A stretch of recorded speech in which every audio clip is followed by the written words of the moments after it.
Grant and Ryan here today for Gym Talk number 19. Wow. We have passed adulthood, we're in year one, and we are venturing college. No, we already did that. Fun times, yeah. We already did that. We've been through it, we lived through it, we survived it. So today we've got Beyond Raw. This is lit. This is actually an in-house brand with GNC.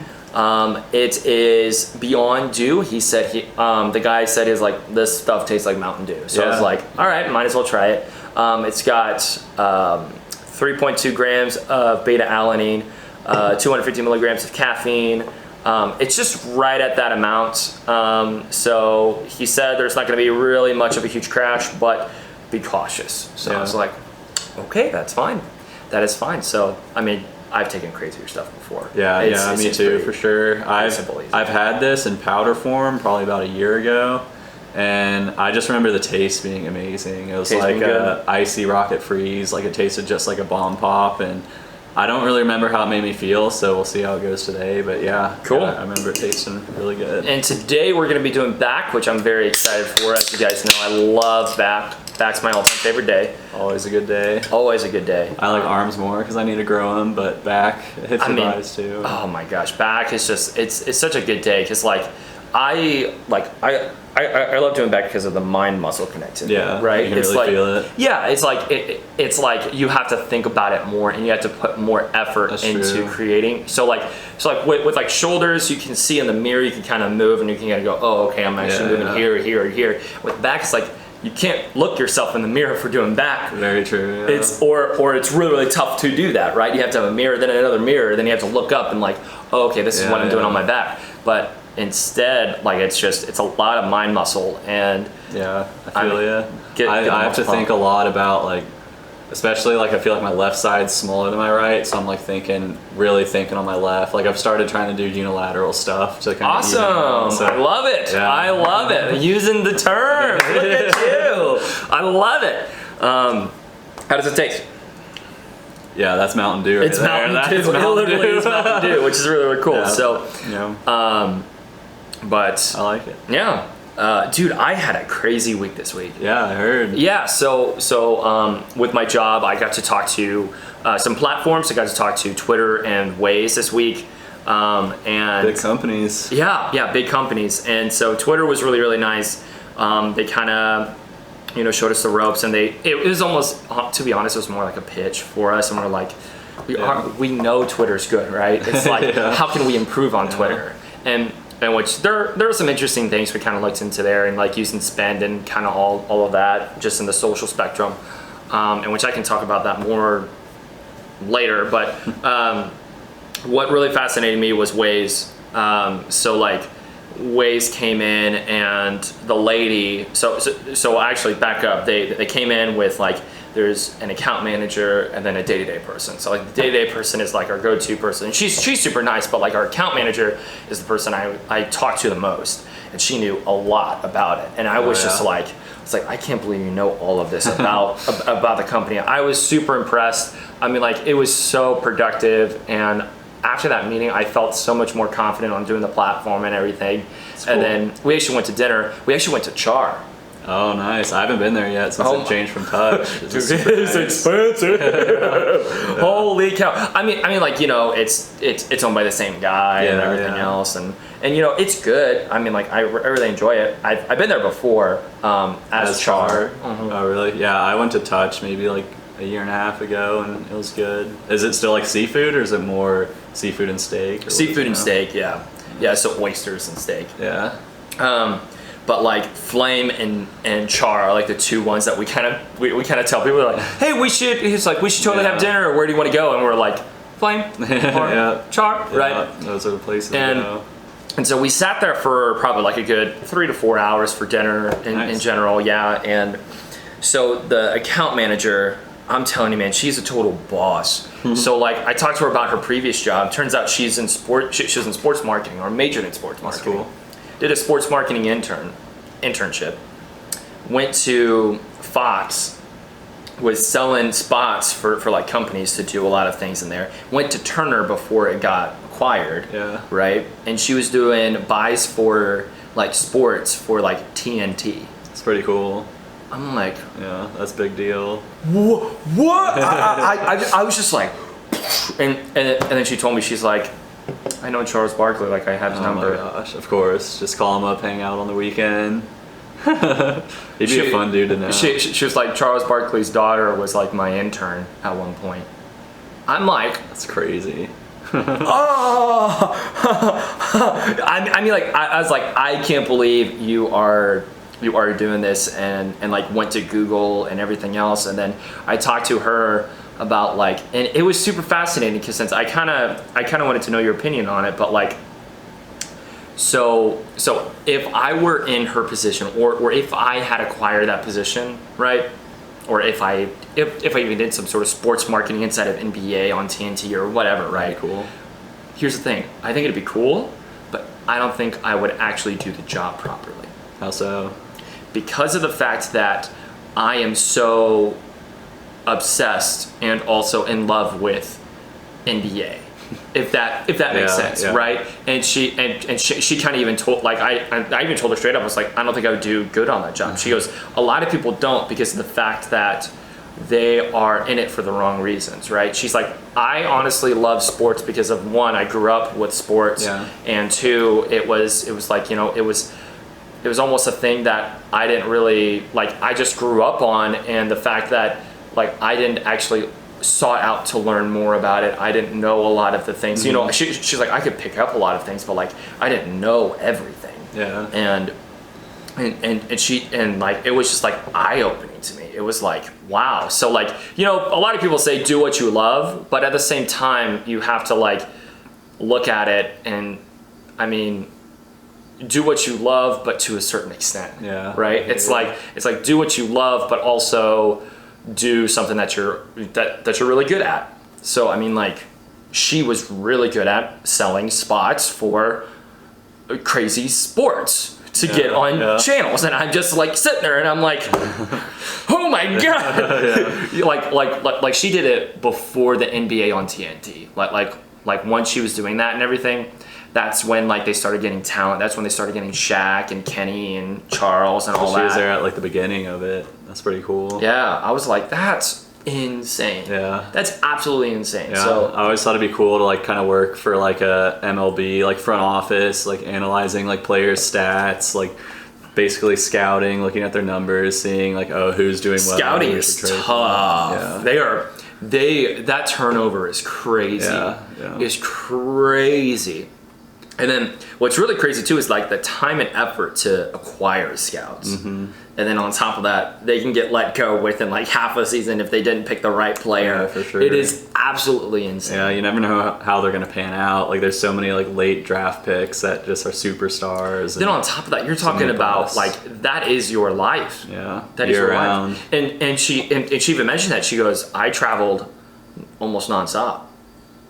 And she kind of got tired of it, and she was to the point where she's like, I have to like decide to either like settle down or do. It was just like, this was my thing, and she's like, I didn't mind when I was younger, but you know, as I'm getting older, it's like it's kind of it's a scary thing. Yeah, I love to travel. It's like one of my favorite things to do. But I'm definitely a homebody. I like to be back, like in Springfield, back at home.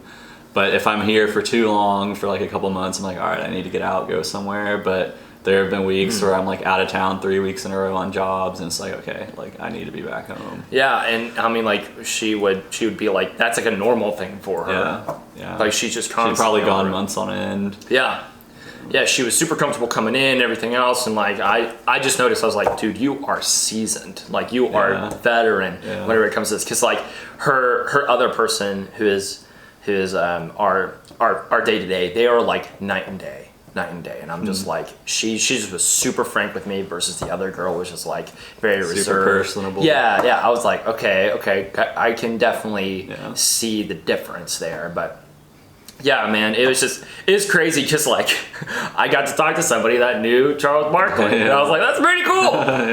But on basketball, did you watch? I watched Game 6. Yeah, that was a crazy game. Yeah, I mean, the Warriors are like a dynasty, and I was actually at Char, like while I was going on, like with them, and we were talking, and which I was telling her, I was like, dude, they're gonna go to Game 7. There's no way, Yeah. right? And that was actually even before Clay got hurt. Yeah. So if Clay didn't get hurt, like the Warriors very well could have won that game and Game 7, and they almost won Game 6 too. So yeah, it's just crazy the talent they have. And what's really crazy too is that that's the last game in Oracle Stadium. Yeah. I was like, whoa, way to put people will remember that. I mean, I don't know. So like, number one, I applaud for Clay and even KD and Steph. I mean, all the Warriors, like, they did almost the impossible by going to 5 consecutive finals. I know, right? That's impressive.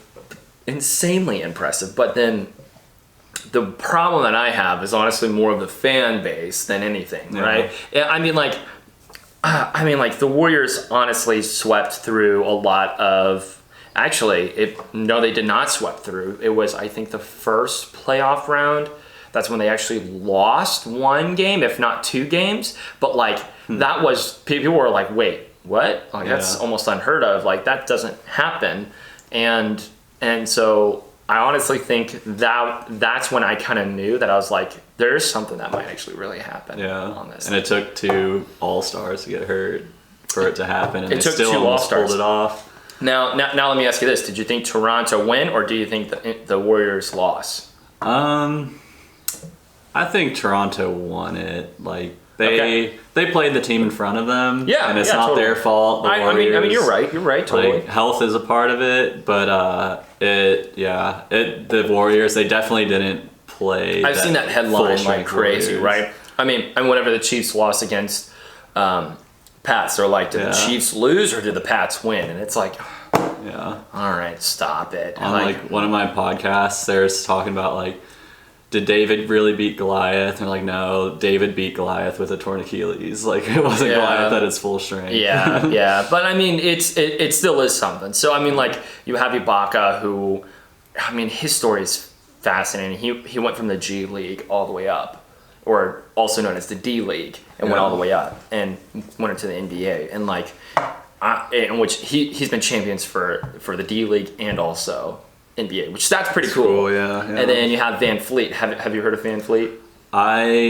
Didn't really pretty much no-namer. Yeah, I didn't really like recognize him throughout, but then they kept like mentioning like Wichita State. I'm like, I feel like I remember watching him in the tournament. Yeah, and so they were like, he was undrafted, all this other stuff. I mean, it was almost like the stars aligned pretty much, right? And then Kawhi just being Kawhi, and then Kyle Lowry being absolutely a beast, dropping 26 points in the last game. But I mean, you know, it is what it is. And then like, the one thing I don't like about it is the whole Drake celebration and how much people emphasize on him with the whole franchise. It's like he cheers for every like first place team every year in every sport. And he's from Toronto, so I guess it means more, but he just I mean the whole Saints thing, you know? And then the whole Alabama and Clemson. I mean it's been nonstop. Yeah, and they were like, the Drake curse is finally dead. I'm like whatever. I don't know. I mean, like, it's very interesting to see. And what's really fascinating is that the next day, the president of the Toronto Raptors got a deal, which by the way, I'll go into after that, but like he got a deal for the Washington Wizards, an additional $10 million. Oh my god! For him to be the president of the Washington Wizards. That's crazy. Yeah, just for winning the finals, and I'm like, what's happening the Wizards here? into champions. Then the whole AD thing. Have you heard about that? Possible heading over to the Lakers. I heard he like made a fuss during the season, like he wanted to be traded. He was tired of losing in New Orleans. Ownership was listening to him, and they are now officially putting him on the trading block. Yeah. I heard like Lakers or Knicks possibly. Lakers or Nets, I think. Nets. Well, Knicks. Well, the Knicks might be picking up anybody. Really, they'll be selling everybody left and right. But I mean, the Nets should be super interesting since D'Lo's up there, and D'Lo's been doing damage up there. Right. D'Lo came from Lakers and went up there, and he's just being a monster. Yeah, if he gets more support, maybe they can. Exactly. So the Nets are thinking about picking up Kyrie Irving and all this other stuff. Yeah, I mean, like, there's just a lot of, it's drama happening. Yeah, it's drama during the summer, and it's crazy because like it happens all year round. But then, did you hear about the Cavs? No. The Cavs hired an assistant head coach. First time in NBA history, it is a woman. Oh, really? Mm-hmm. Oh, good for them. I was like, that is pretty awesome. Yeah. She was a head coach of a college. I forgot where exactly, but they acquired her, and I mean, it's super exciting. Yeah. I was like, awesome. I was like, that's really, really cool. Because like the one thing is that the NBA has so much money. I believe they're the 70% ownership of the WNBA. Oh, yeah. And with women being more introduced into the NBA, I think it can increase the viewership and also the awareness of the WNBA. Because like right now, their playoffs are happening. And I didn't know that. Nobody knows that. That's the thing. It's like nobody knows that. Yeah. The only reason, do you know how I know? How do you know? LeBron James posted it. Oh, really? So he's trying to spark awareness for I mean, why not, right? Yeah. Use his platform, and which plus he has daughters, and like his whole thing about more than an athlete, all this other stuff. It's like it suits well for him, and so it was CP3 and LeBron were at one of the games. Nice. Yeah. So I don't know. Women's basketball is hard for me because I like seeing the dunks. I like seeing like the super physical play. Don't get me wrong, 100%. But I will say. The WNBA, it's super fascinating because like there's a lot of poise, right? Coming back, dribbling, making sure they're the footwork, all this other stuff, coming back for a three. It's just like there's something about it that's very interesting, and like that's what a lot of people really like got attracted to, right? It started in the 90s, so it spiked up, and people were like, we're projected to like really grow really, really fast, and then it literally went downhill from there. It's just because of like people didn't want women. The fundamentals. Yeah. I mean, yeah. I really like women's soccer and women's softball. Like, which, by the way, Alex Morgan, on fire. Holy was it like cow. 5 goals against Thailand? 5 goals and it went 13-0. Yeah, that's crazy. Oh my lord. Yeah. Also, our women are really good at soccer, so it's fun to watch. And and women's softball is like awesome too. Like they're hitting bombs, diving, and stuff. So my dad, which by the way he's probably watching this, he's a coach for softball. Mm-hmm. Nice. Yep. So up in Kansas City. Yep. Does competitive ball. Nice. He's done C, B. I'm not sure if he's done A, but I know that he's done C and B ball. And which like we've actually been to a couple gold games. Now those are very interesting. Those are like the girls that are like, I'm gonna go into collegiate, possibly Olympic level, and they're like, whoa, super good. Yeah, they're throwing at like 16 years old, 60-mile-an-hour fastballs. Like, you're just like, cool. I remember when I was in Little League, like someone's older sister, granted she was a few years older than us, but she pitched to us like softball and we couldn't hit it. Boom! Bigger ball, like we could not touch it. It was crazy. It's crazy, man. Yeah, it's crazy. It's very, very different. It's just the size of the ball and the different wind up. I mean, like a lot of other things that are in there. So, but the college softball World Series that was happening, and that's in Oklahoma, right? That's in Tulsa? Somewhere in Oklahoma. Yeah, I watched a lot of it actually. There wasn't really much on. Who won? UCLA, I believe. Oh yeah, they're a like pretty big school. Yeah, they were saying they hadn't won in a while, but they're like the winningest school. They're a pretty big school. So like Arizona was a really big school. Yeah, I saw that. UCLA is Mizzou was actually at one point. Really? Mm-hmm. Yeah. Mizzou was actually a pretty decent school, and like I think Florida is also okay. Yeah, they're okay, but like they typically go almost every year, but then like they don't really do that great. But yeah, and I know surprisingly a lot about softball. Cool. And then did you watch any sort of NHL? Yeah, I know this is sports talk. Alyssa's a huge Blues fan, so the past couple of years I've been like watching the Blues, going to a few games. I don't know many rules about hockey, but it is very fun to watch. It just in person it is. And then like this week in general, just like this week of like the Blues winning, Toronto winning, like first ever titles, and like this is a huge ass week for sports. Yeah, so it's like this is a big topic to talk about. You know what I mean? Yeah. And man, like what's the goalie's name? Bennington. A lot of people are like, well, a lot of kids are going to be named Bennington or Jordan or whatever pretty soon. But I mean, like, it's good for St. Louis. It's good for even the sport in general to introduce people. So now we just need the Chiefs to get another title since 1964. That'd be awesome. Mm-hmm. We're close. That'd be great. Close. Oh, we were close. Come on, we still have Bob Sutton. That was our biggest problem there. Yeah, we need to build up our defense this year, which they did. We need to stop some people and let Mahomes do the rest. I mean, did you see how many people they picked up on defense? Yeah. Did you see how many trades they were happening? Wheeling and dealing.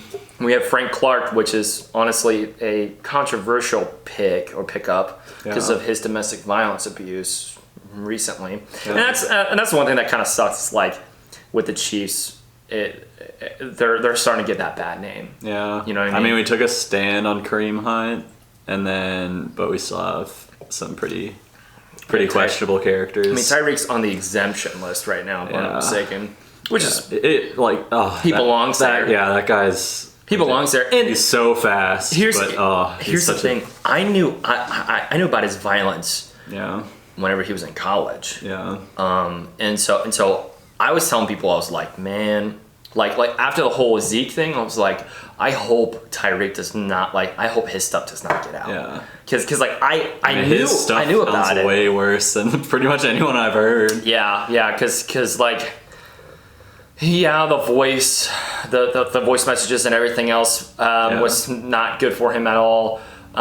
He is a good player, but then there has to be a line at some point, right? And so I'm glad that the NFL actually took that line, unlike a majority of other players with the whole Zeke incident, with a lot of other incidents that they're like, oh, we're going to ban them for a certain time frame and then we're going to release them again. Because like Kareem Hunt is released and he's now at the Browns. It's like... he did a really crappy thing. Yeah, did he learn his lesson? Exactly. And that's the whole thing with Dorsey, is that Dorsey is like, I believe in second chances. And so and Andy Reid does too, as long as you communicate with him. And like that's the big thing. It's like Andy Reid is like apparently the nicest, most gentle person you will ever meet. But like if you don't communicate with him, he will like shun you. Yeah. Because of the fact that he's like, I have no other option. He's like, you didn't tell me. Like if you told me, it's fine. It's okay. We'll handle it. We'll work on it our own self. And how that also came to be was like, what was it? The Chiefs investigated, and then once the NFL gets into it, the Chiefs cannot investigate. Something like that. It's. I think it's weird that a league is investigating like criminal stuff. I feel like just let the police do that and notify you or something. Yeah, but I mean, like, shouldn't they investigate? Well, I mean, honestly, they should investigate a lot of their teams anyway. Yeah, they should. Because the problem is that they are protecting their entity, right? Whereas like the NFL is completely separate compared to the Chiefs. Completely separate businesses, and so they are trying to protect the game in general, the whole game. And so if they have any sort of relationship, I mean, okay, take it for example, on YouTube, right? A lot of brands typically will run ads for just for monetization and for awareness. And so like Disney, for instance, was one of the biggest players, right? Walmart is one of the biggest players. Once they found out that a lot of people on YouTube, or not a lot, but like a small percentage of YouTubers are pedos. Really? Yeah. So like a lot of, or not a lot of, I keep on saying a lot, but like there are out of the whole spectrum of YouTube, it's very, very, very small. You're talking about like maybe like 0.5%, if not less than that. Yeah. Will like do videos of like little children and. Oh my gosh. I'm just kind of like exchanging it, like posting on YouTube for others to see. And I'm being dead serious. And then that goes into like YouTube, like kids, because since they're little kids and everything else, and like all this other stuff, and so they would actually monetize their content, so they would get paid to do it. Oh my gosh. I'm telling you, it's rough. Yeah. It is completely rough. And so YouTube, like, it just sucks because of a lot of that is bot work, but then there's only and then on top of that there is some human filtering. Yeah. There's only so many videos. There's only so much that they can do. You're talking about hundreds of millions of hours getting uploaded daily. Yeah, there's no way you'd have to hire a crazy amount of people. And they surprisingly do. I actually just asked. I was like, is it true that like there are people like filtering like all the content or like watching the disturbing content or the stuff that gets flagged? She was like, yep. Wow. And I was like, wait. And how long do they like work? And she goes roughly around like 6 months, and then they can't work that position anymore. Yeah, I bet all day looking at messed up stuff. Yeah, that'll do something to you. And so like there were a lot of advertisers that were on there, or like that were doing ads on the side and everything else, and they were just people were flagging it, right? And so Disney found out about all of that, and so I mean, like you're talking about, it was cents for Disney, and they still pulled. You're talking about multi-billion dollar business, hundreds of billions of dollars, pulled because of the fact that their cents were contributing to somebody that was doing that. It's not a good look to have your ads right next to stuff like that. Turn that around to the NFL, right? Yeah. They had a domestic violence abuse person. They had Tyreek Hill or Kareem Hunt, and they shunned away from them. That's what they should be doing, because of the fact that it's one player out of everybody that's making a horrible reputation for yourself. Yeah. So therefore, they are going to eliminate them. I mean, like that's just basic business. It's like, even if it's cents, like you don't want those cents to be contributed to a better, you know what I mean? It's like you don't want it to be contributed to horrible people. Yeah, like child beaters and whatnot. So you don't want that at all. Yeah, but that's kind of what the NFL's known for. The NBA, MLB, NHL, like they don't really have that problem. But well, MLB is like known for steroids, coke. Yeah.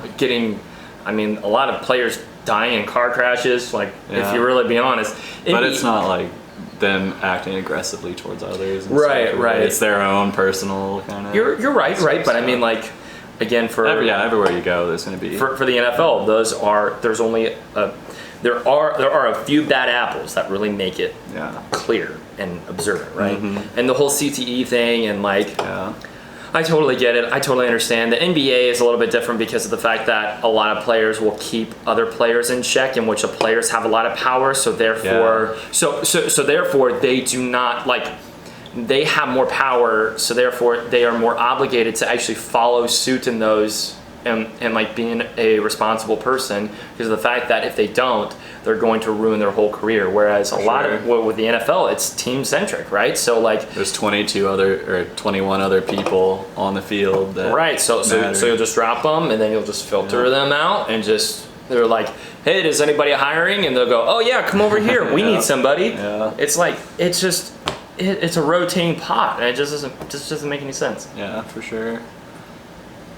You almost done? I just finished. I'm sorry. No, I'm almost done too. I'm starting to feel it in my face a little bit. Yeah, I mean, it is a lot of stimulants in there.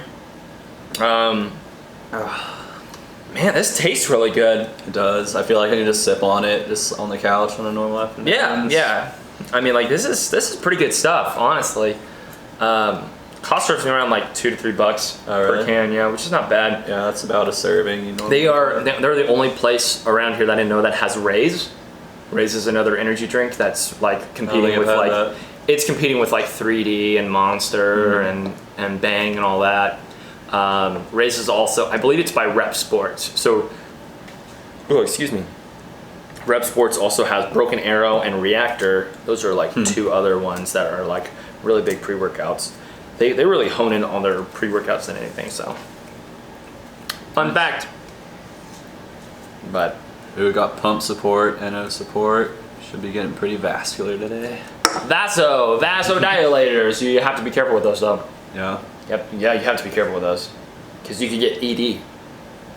Wouldn't want that to happen now. I mean, you could seriously get ED because of the fact that vasodilators. Yep, you could get ED. So you have to be like kind of careful with it. I mean, not take it routinely or do a lot of things like that. So you'll be fine. All right, yeah, learning something new every day.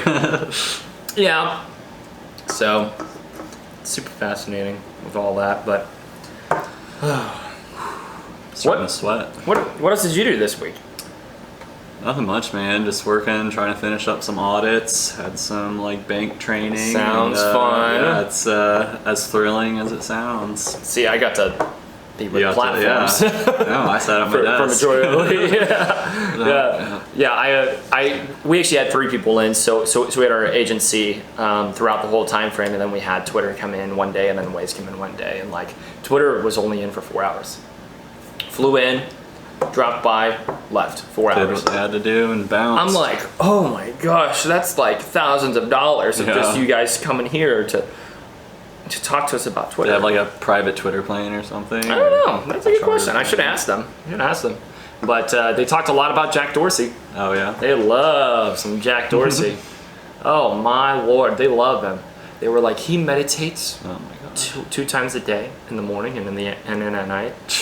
And he talks about, and there was at one point where he did a whole conference and he had everybody meditate for 10 minutes. Oh my gosh. I'm like, dude, he's not Gandhi. Yeah. He's not Gandhi. I will say this, like, over the whole privatization off of social and everything, you know, again, this is my job, so like I know a lot about this, but yeah, more than a normal person. More than a normal person. Doesn't have any social media. Yeah. So Twitter is like almost 100% public.